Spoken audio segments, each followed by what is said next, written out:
So, shall we wait for a second or? We can get started. We can start going, and people will file in as we go along. So, welcome everybody to the first AMA featuring both Copernic Space and Lunar Outpost. We're joined here by co-founder and chief operating officer of Lunar Outpost, Julian Cyrus, as well as myself, Grant Blaisdell. I am CEO and co-founder of Copernic Space, and we'll have a short agenda to begin with, where we'll get into what is Copernic Space, its story, what is Lunar Outpost, its story, how the two of us linked up, and most importantly, how we're making history together by offering all of you the capability for the first time to have access and ownership to the moon. Um, Initially, I'd like to start off with people understanding the history, story behind myself in Copernic Space, but mainly the story that's sitting behind Copernic Space. Quick intro about myself. Other than being the CEO and co-founder of Copernic Space, I originally started in the digital media industry, focused on platforms that some of you guys use today to consume your media and how the systems work behind it. And that got me into blockchain tech about 10 years ago. And 10 years ago, I started working with this technology on how to implement it into markets and the platforms of the future or of the day. Uh, I co-founded CoinFirm, so some of you who are in here, or some of us that will be joining, also know me as co-founder and former chief marketing officer of CoinFirm, which is a global leader around big data analytics and regulatory technology solutions for crypto and blockchain assets. But I am third generation aerospace. Lady Rocket is also in the room, which is co-founder of Copernic Space, and also my mother, so she represents the second generation. The story behind Copernic Space starts with my grandfather, who helped build the astronaut program for the Polish military, or the space administration back then. And he had early writings around the democratization of space, that entire idea. And this was in the 60s and 70s, so very progressive. So Copernic Space, the seed for it was really planted by authentic participation in the higher levels of space, and around the entire idea of building a better world by opening up and enabling better access and therefore growth of space and the space economy. So to back up what Copernic Space is, we're a platform, a marketplace that uses Web3 technologies and NFTs to enable companies like Lunar Outpost to tokenize and scale their commercialization of their assets in the market, attain better financing, and for the first time enable people such as yourselves to have economic access, ownership, utilities, and space in a mass scale.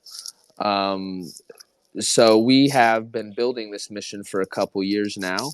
Blockchain technology has caught up, let's say, in its maturity to be able to pull off mass new economic systems for challenging industries like space. And space is uniquely built in its need for Web3.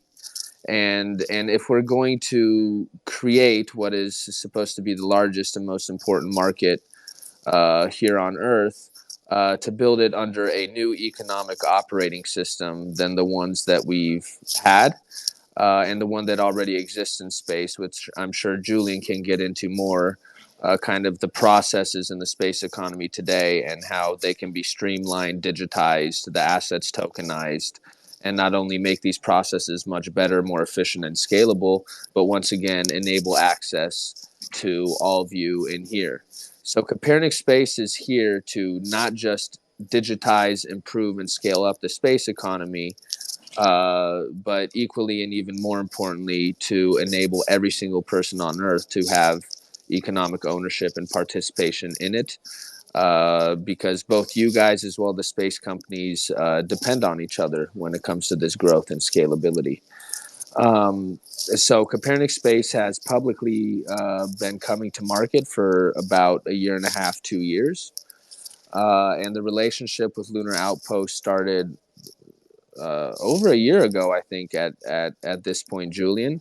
But I'm going to take a back seat. I'll bring some more details on the marketplace, how we're going to market, how it works, etc., as we move along with the discussion. But I'd like to introduce one of the best people in the space economy and building the future infrastructure on the moon.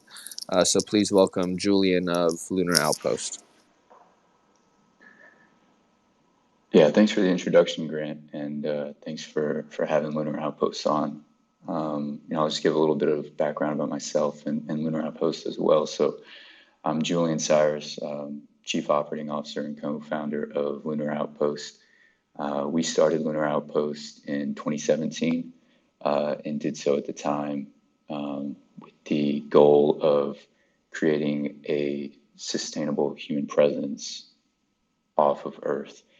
Specifically starting with operations on the lunar surface, and being able to contribute to the new space industry through planetary mobility and robotics. Specifically, what we're talking about is lunar rovers. So we identified lunar rovers as a key link in the value chain that was missing at the time. And we knew that NASA was going to reorient themselves and their resources towards the lunar surface and towards setting up more permanent presence and supporting commercial enterprise and industry-based missions as well.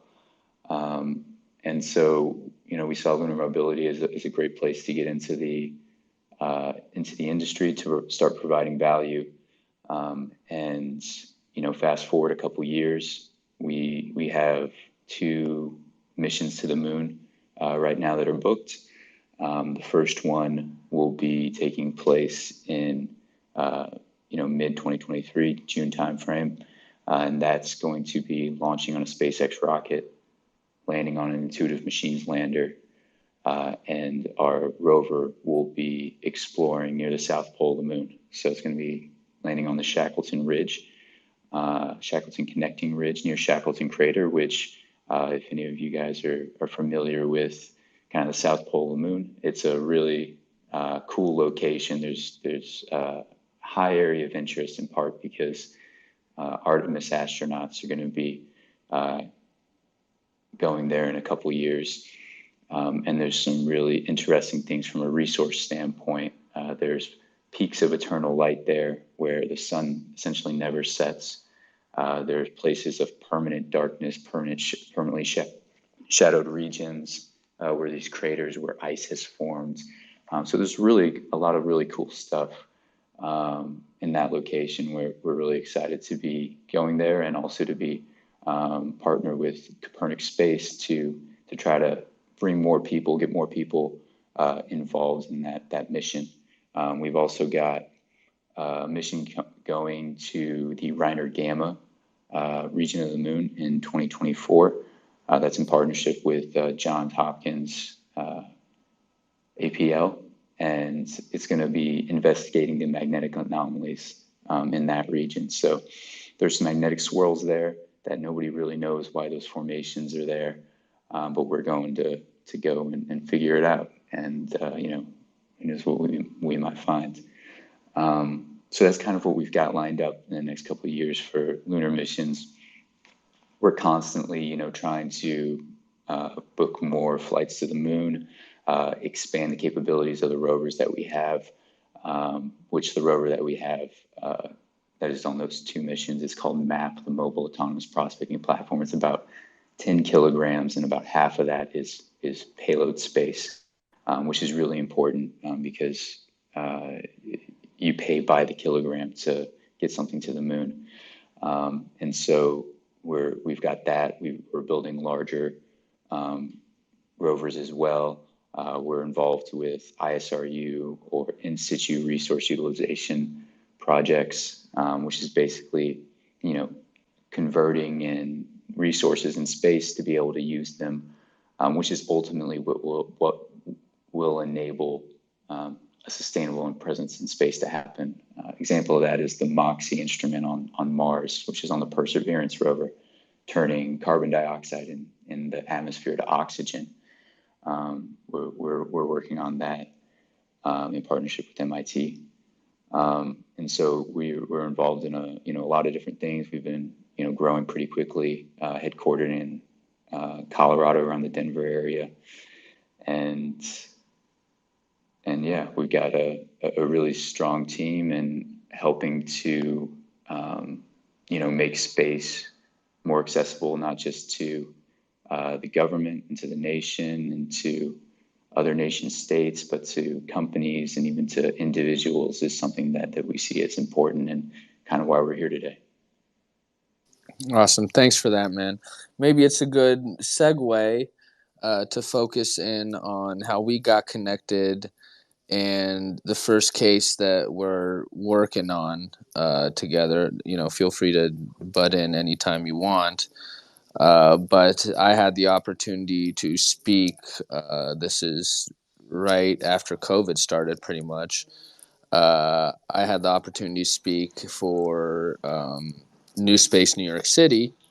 And from what I remember, Julian, in the story is that you were listening there, and I was speaking about how we're applying Web3 to build a new marketplace and democratize access to space. Mm-hmm.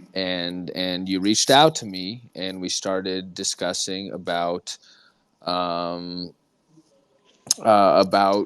mainly you focused in on the lunar mission pretty much right away in our discussion. And so you guys know, at Copernic Space, we want to set standards, right? And what Julian and the guys at Lunar Outpost, for example, are doing with the MAP mission to the moon this coming year is that they're enabling, and correct me if I'm wrong, once again, this would be the first time ever, real commercial access to payload going to the moon. Yeah. So what we came up with together is, okay, how do we create a digital standard to commercialize and enable the full commercial market to have access for this historic capability, but also how do we turn that into an asset that will enable the retail market to have access, participation, and ownership. Could you tell everybody a little bit why that was intriguing to you as a space company to take that sort of approach and jump, and what are kind of the issues you see in space economy the way it is today and where it needs to go? Yeah, that's a really good question. So I think that partnering with Copernic Space and subsequently making space missions and assets more accessible to people was very intriguing and important to us, in part because, these kinds of missions have never happened before. There's, for years and years, folks have been trying to have more commercial missions to the moon that are not just directed by, and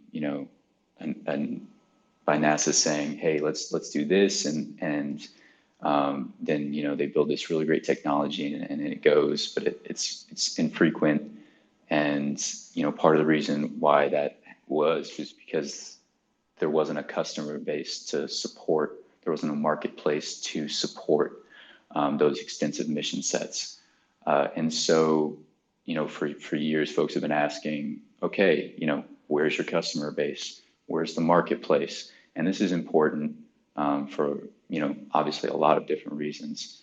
But when you lower the barrier of entry to something, when you open it up to more people, that allows you to have a more diverse customer set. And so for a business, that's important. You have more ways to make revenue. You have more ways to support yourself. But then also from the standpoint of getting people engaged, getting more people around the world, involved in space and kind of realizing what's going on, what's possible, and the importance of, going to the moon and being able to expand humanity's presence is ultimately, in the long run, going to also help to fuel this too. So that's kind of another reason why it was important. So do you think that the majority of kind of the commercial revenue and especially financing in the near future in space is going to come from governments or even big space companies, or do you think it's going to be much more diversified across a wider commercial market? Now, I'll lead this into some of the some of the interesting cases we've had of interested parties and what they want to send to the moon. Mm-hmm.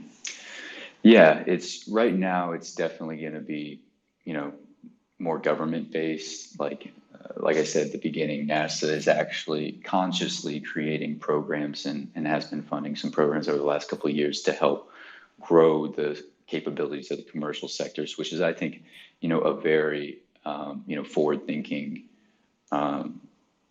thing for them to do. But even if you look around right now, it's much more diversified than it ever has been before. You have, companies that are making substantial investments. You have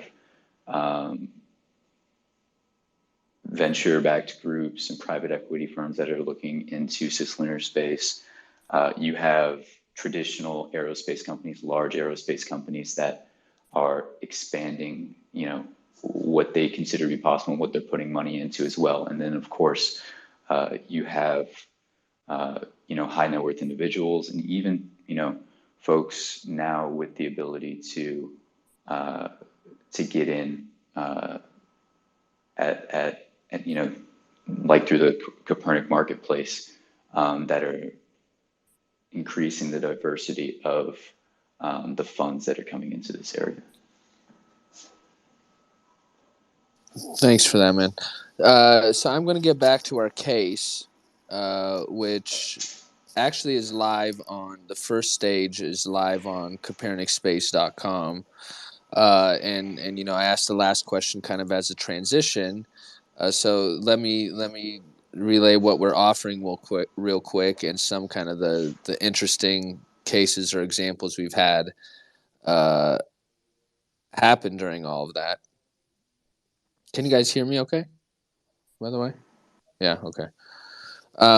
So what we've decided to do with you guys, what we've done together is created really the first tokenized space asset, in our opinion, the first true space asset ever, because for something to be an asset, there has to be a market where you can easily acquire it, transact it, move it, trade it, etc. But what we've done with you guys is taking the commercial payload space you have available. So for those who don't know what payload space is, that is literally the amount of space inside of something that can be made available to host cargo. In the cases with Lunar Outpost rover, there's also technical capabilities to connect certain things on the rover, cameras, etc. But we took what started as 3.5 kilos inside of the rover. We tokenized that on Polygon. So we turned it into an NFT. And we also have, actually, our CTO is in here. Philip, if you want to raise your hand, I'm happy to bring you on so you can explain from a technical level what we actually did and the whole parent and child relationship, etc. You want to do that? If you do, raise your hand. Actually, I just invited you to speak. So when you're ready, come on.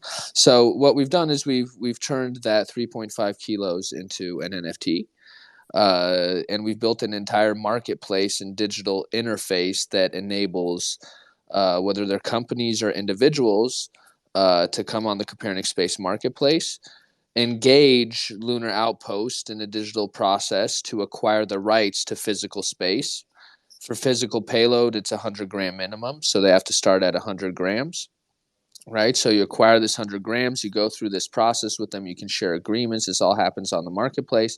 When the transaction's confirmed, the marketplace automatically mints this new NFT that's connected to the original one that represents their unique ownership and rights to that X amount of payload space that they just acquired from Lunar Outpost. This gives them the rights in that case to provide their cargo to input into the payload space to Lunar Outpost. So Julian can get into cases that they already have, other cases we're discussing, certain ideas that we've already had, etc. And this NFT once again represents their rights and ownership to that payload space. This is what we view as the first kind of true space asset transaction.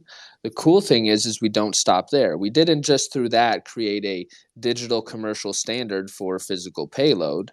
We enable the buyers of that payload to transform their NFT to represent their physical cargo or the service their physical cargo will represent, right? So just for like a mass example, that people understand easily is, let's say a major fashion brand like Gucci wants to send something to the moon. They can easily discover and offer and the capability to do so on the marketplace through the Lunar Outpost offer, acquire the rights to do it, get an NFT that represents that, put their cargo on the rover, and then transform their rover to represent that scarf, right? Or whatever it is, that Gucci scarf. And they can then fractionalize, so chop it up into X amount of pieces and resell it on the retail market with added utilities, right? It's up to them what utility they want to add. It could be, you buy this, you get a Gucci scarf, the same Gucci scarf that went to the moon, sent to your house, and then you have a tradable asset as well, because we also host a secondary market on Copernic space. And all this is built for the specificities of the space economy, right? And provides features that other NFT-based marketplaces just don't provide. And Philip, you want to go through kind of technically how we approach that and how we did that real quick? Sure. Sorry for the delay. I used the Twitter from the desktop, and apparently there are no feature to talk or accept. Don't worry about it. Just go ahead. I'm Philip. Nice to meet you guys.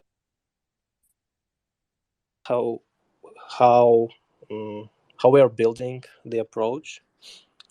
So, hey, can you hear me? Yeah. Sorry. All right. So we tend to be close with community standards. And by saying that, I mean there are already different standards how users utilize the blockchain technology alongside with the Web3 concepts in the form of tokens, in the form of protocols, in the form of communication standards. So we utilize already existing standards such as ERC standards because we built initially on EVM compatible networks. But generally, we have in our core agnostic approach. That means that we eventually will be compatible with any chain which we can be deployed on, so to say. So we follow standards that already exist, but we have to extend them on our needs. And by saying that, I can say an example. We use the ERC 1155 standard, which is pretty common nowadays, but we have extended it with our custom features to cover the needs of the aerospace marketplace. And what that need is, because it's not just an asset which can be traded from hands to hands. We are not building the marketplace for some digital data such as art can be represented, right? It's much more simpler because it is just data and the proof of ownership and utility to sell it and transfer ownership. But on our side, we face different business processes from different companies such as Lunar Outpost in this case, what we have what we have building till now.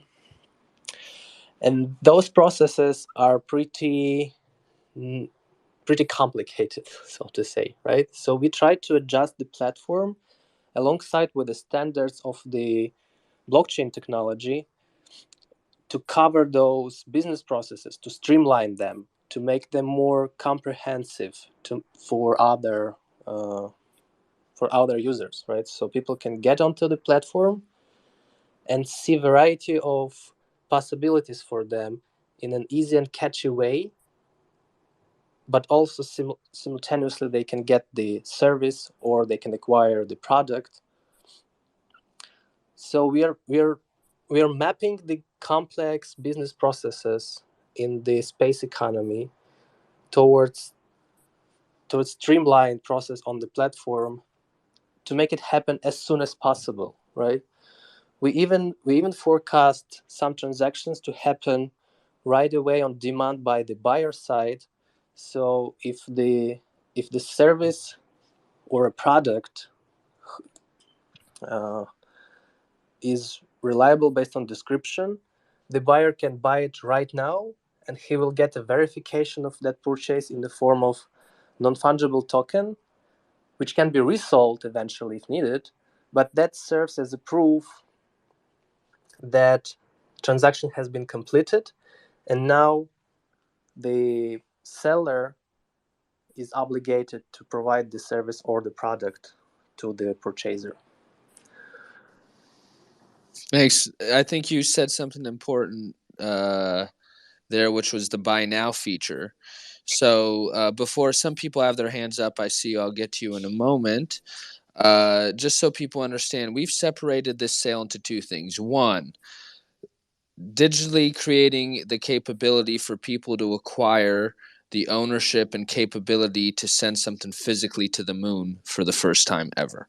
That's what's happening right now, right? So there's 100-gram minimum around that to send something physically up. But remember, we both Lunar Outpost as well as Copernic Space stand behind the values of making everything as accessible to the fullest degree as possible. So what we're doing and coming up in August is what we call the virtual payload sale.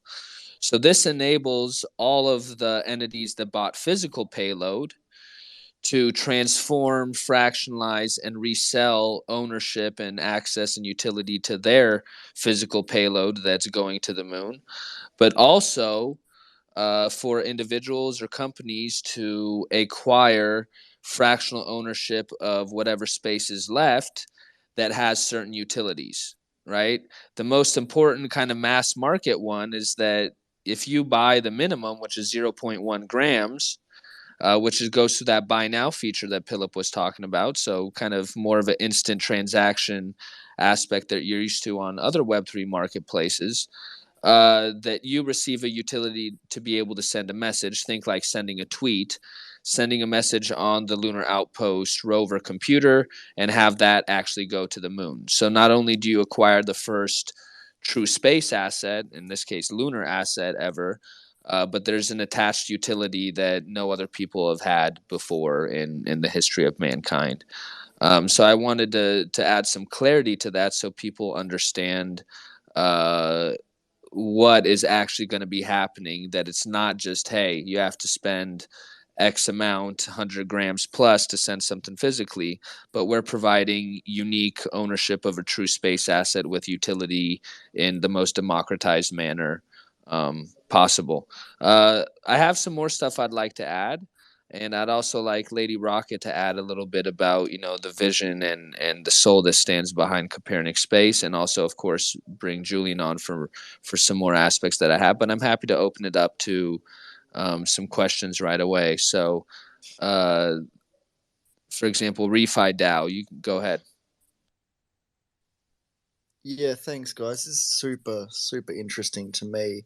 I just want to, I guess, confirm use case and ask the question around rough costs, etc. But what I'm hearing is, if we wanted to take part of our digital twin of the Great Barrier Reef and create a physical copy of that, we could put the Great Barrier Reef, part of it, on the moon. That's super exciting, and I'm really interested to know what kind of costs and how we might make that possible. You're saying a physical. Sorry, Julian, you go ahead. This is more on your technical end of things. Yeah, absolutely. So talking about the cost real quick, as I mentioned, you kind of pay for payload space per kilogram. That's based on how much we got to pay for launch and landing costs, and it takes a couple $1 million for that. So the per kilogram cost, if you break it down to the minimum of 100 grams, that's going to be $425,000 per 100 grams, and that's US.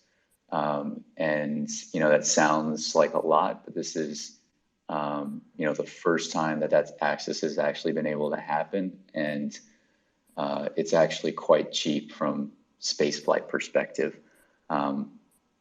So that's what the cost is there. But then, like Grant said, for the virtual asset, there's the really low minimum purchase, so that people can send that message, be a part of the mission, have that utility at a more acceptable rate for individuals. Yeah, I just so I can add on to that, because for the virtual, what we call the virtual payload sale, so outside of the physical 425K minimum that Julian just spoke about, I spoke about the most minimal utility, which is this 0.1 grams. But there's also the capability, if you buy 10 grams or more, you can still transform, brand, fractionalize, and resell ownership of your space, so into 0.1 gram portions.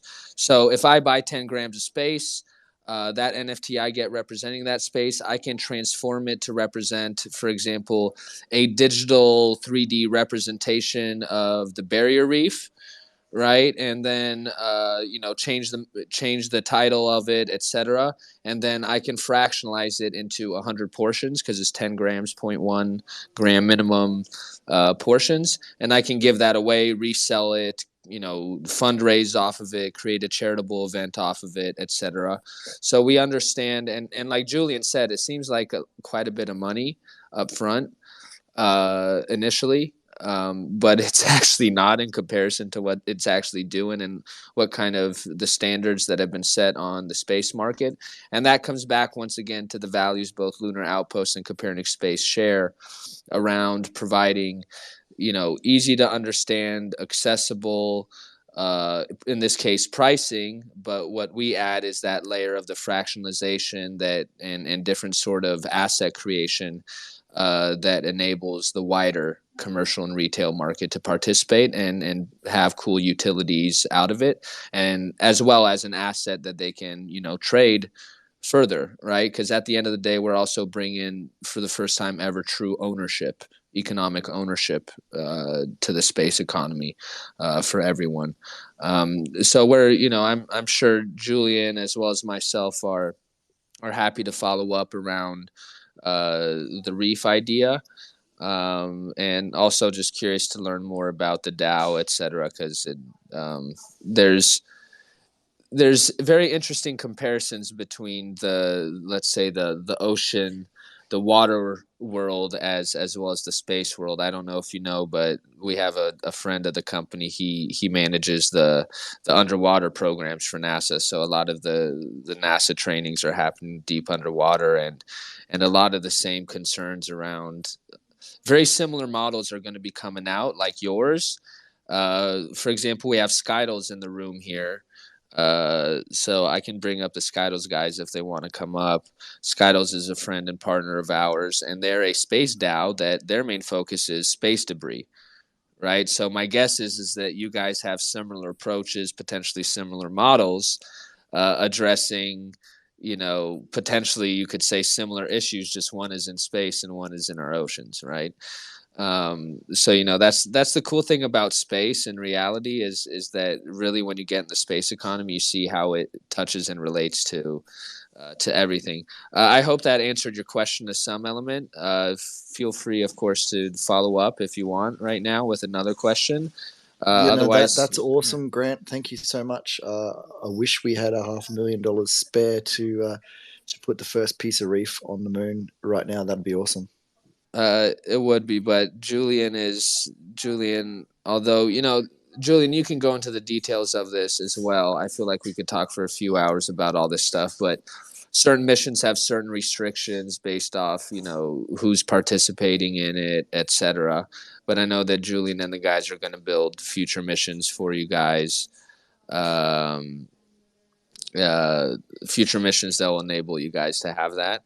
And as with anything that's advanced, our over time, as you make it more accessible to wider parts of the market, the costs go down as well. So we're definitely hoping to be able to provide you that capability. But if not, we'll provide you the digital capability now. Yeah, awesome. One day the stars will align. Grant's absolutely right that eventually the price will go down, and one day, going into space, working in space, space missions it won't be seen as literally a different world as we see it now. It'll be more a part of people's lives, just now like the internet, having a mobile phone. It'll just be taken for granted. So it'll be really interesting to see that transition over the next few decades. Yeah, and introducing Lady Rocket as well. Yes, thank you, co-founder of Copernic Grant. Space. Thank you, Grant, so much. Thank you, Julian. So exciting! It's an unprecedented space, and I couldn't hold back. After also listening to my friend Rifai, we communicated a few hours ago, and just to acknowledge it, it's middle of the night where he is, so he got up specially to be here with you. And hello to so many of my friends who join us. Appreciate it. Just putting some passion into sending grief to the moon. My friend Rifai, this is where brands and forgotten billionaires come in, because this is exactly like Grant was talking about a Gucci scarf. My mission and my commitment is to find brand sponsorships where it really matters. So this is an opportunity to take if Julian will have a reef on the moon, because like Grant said, you need to get it approved. It's not an easy process, but we can take it off the line. Grant was talking about origins of Copernic space in a few seconds. So it was built out of the passion for space, in a roaring sound of the rocket launching engines, because our first discussions and our commitment to do it didn't happen sitting in the offices and doing the stuff that you do in Silicon Valley. We are actually active participants in a space Vandenberg Space Force Base activities, communities. We've been probably to the 20 plus rocket launches. We also sponsor and democratize communities in the real life. Now, Grant, you mentioned debris, space debris. I just want to also highlight to our audience that Copernic Space was recognized unexpectedly in a spectacular way by the White House, and specifically by the most important person in American government in charge of space, Kamala Harris, Vice President Kamala Harris. And about 3 weeks ago, I had an opportunity to represent us and you and all of you, because we are all about you, including all of you in the opportunity. By invitation only, no other commercial companies were actually invited at the Vandenberg Space Force base, with General Raymond in charge of Space Force. If we have our friends in a space debris area, I will just highlight that the reason that I was invited there, in addition to Lady Rocket Foundation, was because the subject matter was significance of the space debris in a strategy of the United States as a country, and strategy as a space powerhouse. with an initiative and invitation to start and include commercial entities. And I suppose that one of the reasons that we were selected is because it's not easy to finance space debris projects, and Copernic Space Platform has this capacity.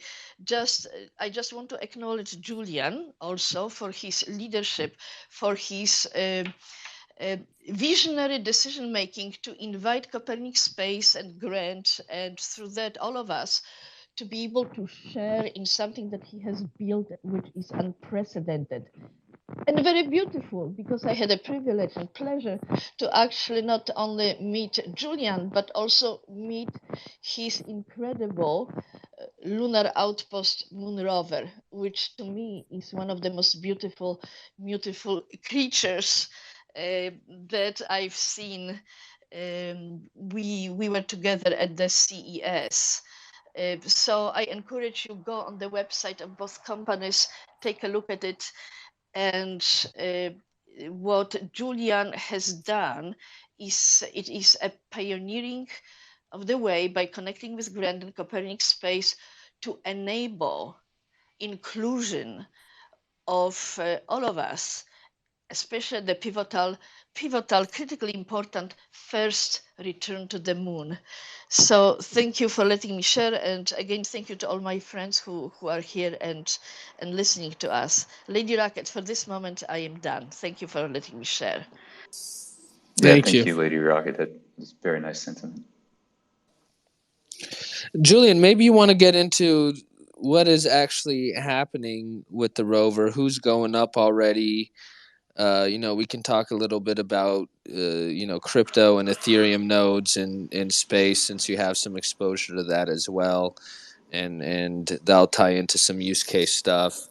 But I also, of course, want to open up to anybody else who wants to add, whether it's the guys from Skydles, some other partners we have in here, and, of course, any further questions. Mm-hmm. Yeah, so when we first were looking at payloads to put on the moon, obviously we started from kind of the historic point, the technical point. There's been scientists and engineers, researchers around the world who have been waiting for decades to get an opportunity to put their technology and their experiments on the moon. This is kind of the first time that some of them have even had the opportunity to do so.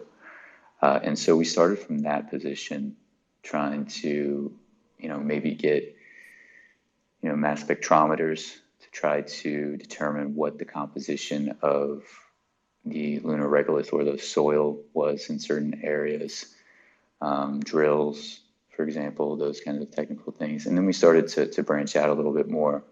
But the primary payload that is on there is a Nokia communications payload. It's a 4G LTE module that will be on the rover, and then it will have a partner module on the lander. And as we drive around the moon and get further and further away from the lander, we're going to be testing out the signal propagation, how that works on the moon, how it interacts, how it is able to operate over time and in different areas and terrain. And that's because Nokia is interested in seeing how the technology works so they can apply it towards infrastructure, communication infrastructure in the future on the moon. And so that's the primary customer there and primary payload. And then we've been, trying to onboard more folks as well.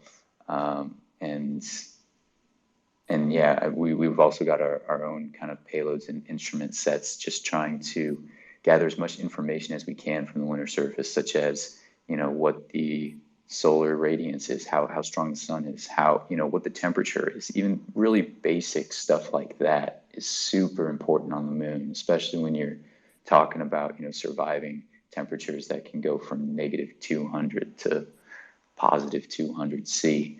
And so just really basic data like that is not only interesting, but it's actually essential to survival. And Grant, you can go ahead if you want to touch on other possibilities as well. Sure. Also, we'll get to what happens with this rover at the end of the day, because that's a question we get actually quite a bit. But really cool thing that we've seen. Listen, with this first sale on the marketplace with this particular asset, like Julian said, it's and I mentioned earlier, it's the first time this opportunity has ever presented itself. But with that comes the kind of abstractness and challenge of presenting an opportunity to people in the marketplace that's never existed before. Right? It's not the easiest thing to wrap your head around at first. So our expectation actually, when it comes to the physical payload, was like, okay, let's show that it can be done, and if someone comes on and does it, that's awesome. But the really cool thing that was shown is that we've received interest from such a broad range of industries and types of companies that it really proved the case that, like, people don't understand. There's at this point, there's hundreds of thousands of companies or entities that want to be involved in space better, but don't really know how, don't really have that access to discoverability. Julian can attest to this. The business processes in space, the way they are right now, are very archaic. They really haven't entered the digital age. So that's one of the values of what we're doing.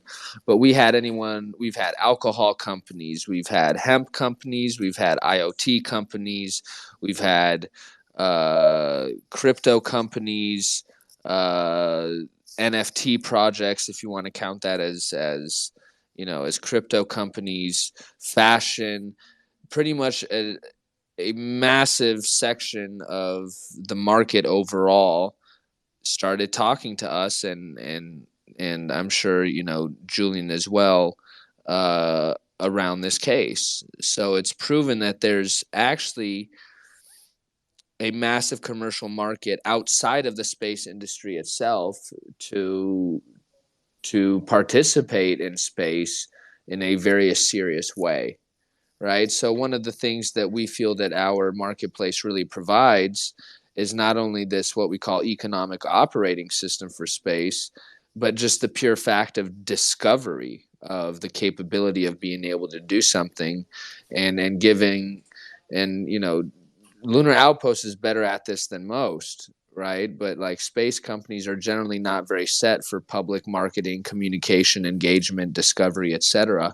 So very much having a marketplace and a central point of discovery and doing certain types of marketing around it has opened up the interest to lots of different types of companies. And, we've had ad agencies reach out to us, lots of different types of things. So at the end of the day, though, not only are we providing access to the experience, but we're providing a true asset and utility tied to it that creates a whole new economic lifeline for Julian and Lunar Outpost. I wouldn't say lifeline, but source and kind of flow for Julian and Lunar Outpost and the rest of the participants in the space economy. Lady Rocket was going to say something, I think. Yes, something in line with your other life, which is music. And first of all, I am so thrilled and so proud to hear you here, Grant. But to put some music into what we are discussing, let me share with you an example I am working on as a Lady Rocket and Lady Rocket Foundation.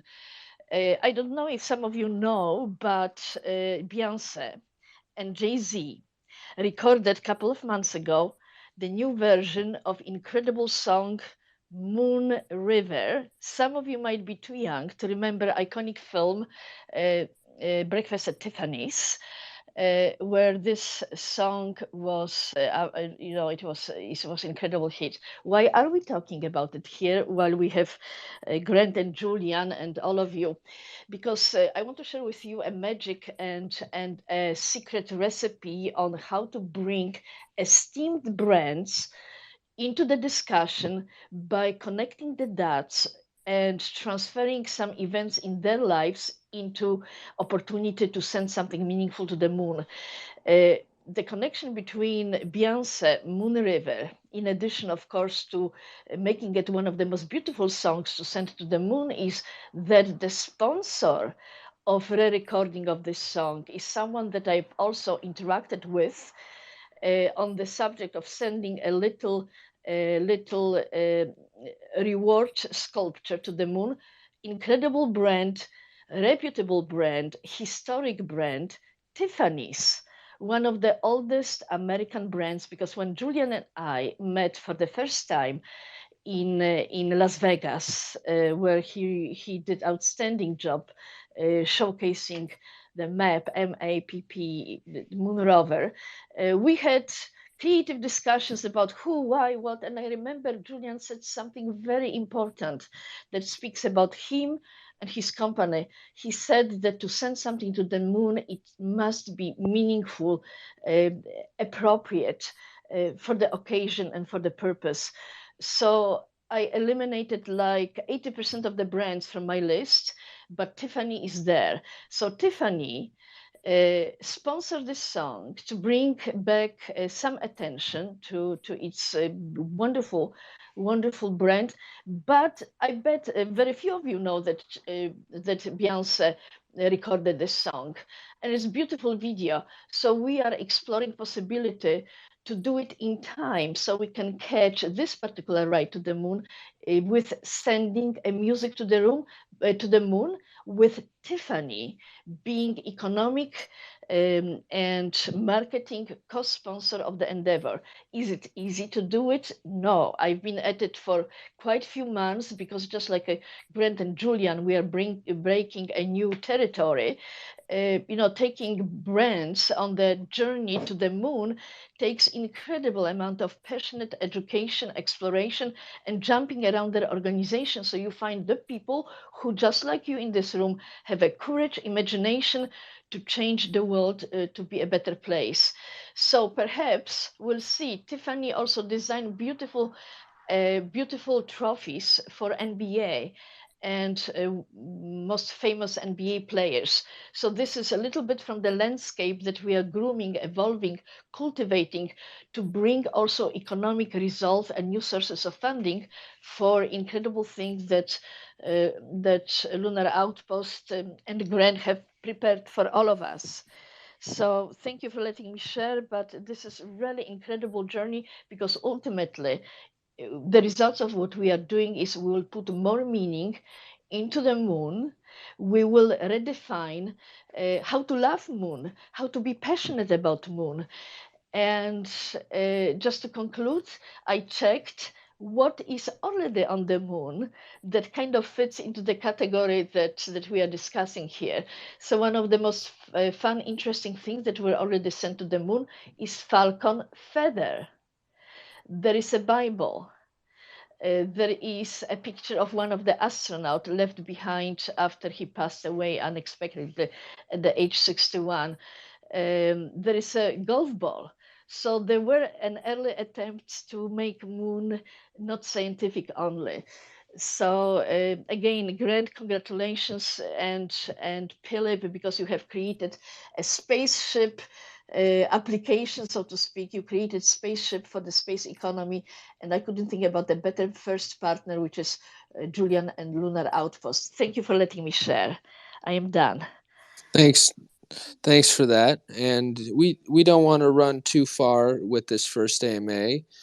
So we're going to do a few more as we lead in to the launches of the sails, the virtual payload. Also, I would like everyone here, if you can, to go to Copernic Space's Twitter. And there's a post there around what would you send to the moon. I believe it's still the pin post. Yes, it is. And if you could, tell us what you would send to the moon for Refi DAO. I think we know what you want to send, but please put it in there because we've gotten a lot of answers that are, for example, send Hillary Clinton to the moon. So anything anything that's a little bit more aligned with cooler ideas than just sending politicians to the moon. That would be great. So anybody want to go in there, comment, of course, share it with everyone. It's a very community driven aspect, because once again, we're providing the capability for the community to actually have economic access for the first time. Julian, do you have any kind of last words before I close it out for people? Anything to check out in particular? Any other cool things with the mission? We didn't get into the node aspect, but everyone, please come back next time and we'll talk about putting crypto nodes into space, in this case on the moon, what can be done with it, etc. But Julian, any kind of last things? Not much. I think that's a great question that you pose. What would you send to the moon? It's always interesting to see what people come up with, and what new ideas, what fresh ideas are there. So I'm looking forward to seeing what that poll turns up, and looking forward to the next one of these. Awesome. Great. Thanks for coming on. We didn't even get a chance to get into everything that we wanted to. So I'm going to leave it up to a last kind of question for anybody that's in the space, or if anybody wants to add anything. Dream Habitat, I believe, just asked to be connected to speak. So if they have a last question, Dream Habitat, if you have a last question, please go for it. Also, someone else has a last question here. Maybe I'll be charitable and let a few in. Hello, can you hear me okay? Yes, we can. Thank you so much. Super exciting. This brings a lot of clarification to the mission and everything. And you said that the maximum payload was, I believe, that one entity could buy. Was that in the 100 grams, or was it, what was that amount again? Yeah, so we started off with 3.5 kilograms available. We've sold a little bit more than that. I can't remember what we're at now, but 3,150, I believe. So 3 kilos, 150 grams, I believe. Cool. I see. What are the plans for larger experiments? I've been experimenting with integrating fish plants and mushrooms in an aquaponics system here on Earth. And I'm looking at space applications for the technology, but of course, you would need bigger payloads. And I guess the rover is actually on the moon. So are these things being left on the moon, or I'm trying to understand what kind of experiments could be performed. Thank you. Yeah, that's one thing we didn't get to, Julian, was what's happening with the rover. Yeah, so I'll start with that first. So it's interesting. The mission is going to be 14 days after the lander touches down, and that is because 14 Earth days is equal to 1 lunar day. So the sun comes up, it's up for 14 Earth days, and then goes down, and that is the lunar day cycle. And then at that time, it gets just terribly cold. This first mission actually, it won't be able to survive the lunar night. The lander actually that we ride in on is our communication pipeline back to Earth, and that's going to freeze first. And then, we're going to pick a really cool spot at a peak, get as much light as we can, operate for as long as we can. But then our little buddy's kind of just gonna, he's gonna live there he's gonna ride out the rest of eternity at the peak of that on the moon. Future missions, though, of course, we're gonna have lunar night survival capabilities to extend mission lifetimes. And get as much value as we can and investigate things that are going on at night. And in terms of more payload space, this first mission, this map platform can hold about 5 to 6 kilograms when it's completely empty. We are creating larger platforms. There's 100 kilogram and 300 kilogram class rovers, which at that time will be able to not just carry payloads, but to help support astronaut infrastructure construction, things like that. So to answer your question, those larger capabilities are coming. But right now, if you're able to break down the experiment, break down your technologies into more modular pieces and test one at a time, then that's what some people are doing to gain value in the interim. Just to add on that real quick, are the Artemis astronauts maybe going to walk up to it and pull stuff out of it and mess with it later once they land? I don't know. I guess I can't control what Artemis astronauts are doing, 250,000 miles away from me. So we'll see what they do. Maybe it'll be kind of like Futurama. They'll have a museum dedicated to it on the moon someday. But yeah, we'll see. Cool. Thank you. I believe there are two more questions. Yeah, I'll go if that's okay. Go for it. Awesome. I love the project. Really, really great. I just wanted to talk about the virtual payload space. So when y'all, I think, if memory serves, when you were talking about why you chose Polygon, you talked about how it's just the data and the ownership. If we, if I wanted to send like a message, is it just going to be the data on the computer, or is it going to be represented on like a screen? Like, are aliens going to be able to read my message, basically? And if I send like a song up there, like, is it going to be played? How is it viewable? Like, what form does it take? Was basically the question. Some of that's for Julian, some of that's for me. Julian, you want to answer the part that's yours? Yeah, for sure. So in terms of what's actually happening on the rover, it's got an onboard flight computer, and so it'll just be stored on board there. There won't be a readout on the rover itself, so it'll be digital. But we are, I think, thinking of ways of making that message accessible here on Earth, and that's probably what you want to get into, Grant. I just want to get into the music sort of elements, etc. So that's kind of what happens when you kind of transform the NFT to represent what you want your cargo to be. So, for example, with the virtual, if you buy the 10 grams or more, you can transform that NFT to be a video file with music as well.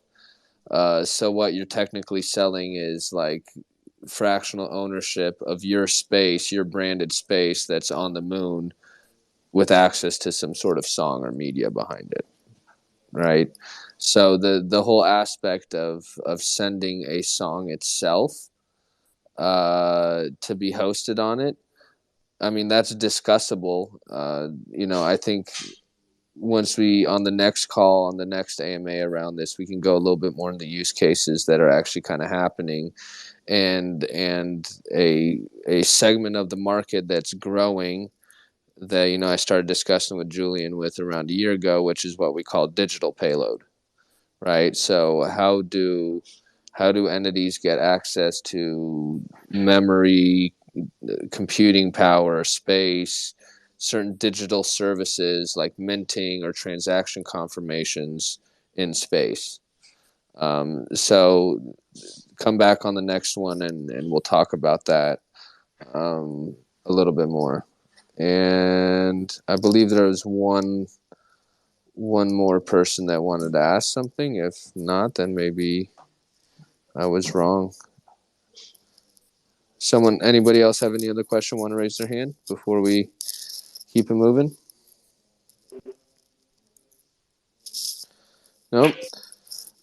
Okay, one thing I want to announce, though, is remember, please go to the pinned tweet on the Copernic Space Twitter and write down what you would want to send to the moon. Ignore the obvious limitations that we reference to here. Let your mind run, because there's going to be more missions in the future. Actually, Brian, you wanted to add something? Yeah. Hey, Grant. Everybody, can you hear me? Okay. Hey, buddy. Yeah. I just wanted to chime in my 2 cents on the incredible efforts that this team has been doing. It's one of the most precise, the execution, the strategy, the professionalism that you and your team are doing. Grant is phenomenal. Honored to work with you guys, and I want to thank you for everything that you're doing for this community and space in general. Thank you, Brian. And just so we can kiss each other's asses, Brian's a part of the Copernic space team, has been an early supporter of ours, is also help leading some great projects in the Web3 space, such as BAPES, but also has experience in the space economy. So someone who has that diverse range of experience and legitimacy saying the things that you're saying, Brian, and working with us is obviously very important for us. So thank you for that. Thank you, pal. Really appreciate that. And keep up the great work. Thanks, man. Okay, so go on Copernic Space, share that post, tell us what you want to send to the moon. Next AMA, we'll be doing a giveaway. We're partnering up with more entities, and we're going to be doing giveaways of real space assets, tokens, collectibles, art in NFT format. So please, share our mission. Of course, follow us and tell us what you would want to send to the moon. And I want to thank everybody for coming on this first AMA as we lead up to the launch of this Lunar Outpost case for the global market. Once again, right now, you can go on the marketplace and you could start the process of acquiring rights for physical payload. Obviously, it's a steep price for many, not for some, but otherwise you'll have the capability to have virtual payload and become one of the first true space asset owners and holders and participants in the space economy ever. So, unless anybody has a last hand to raise or something to mention, we'll be signing off and we'll see you soon. One last thing, if you don't mind. Sure. I went to the site. Where is the link for suggesting what to send to the moon? It's on Copernicus Space. No. Go to our Twitter. So if you see on here, there's Copernic Space as a host. You go on there, and there's a pinned tweet at the top, and you can just write there. Thank you for that. No problem, buddy, and thanks for asking. I'd rather have you do it than not ask the question and not do it. So, thank you, everybody, once again.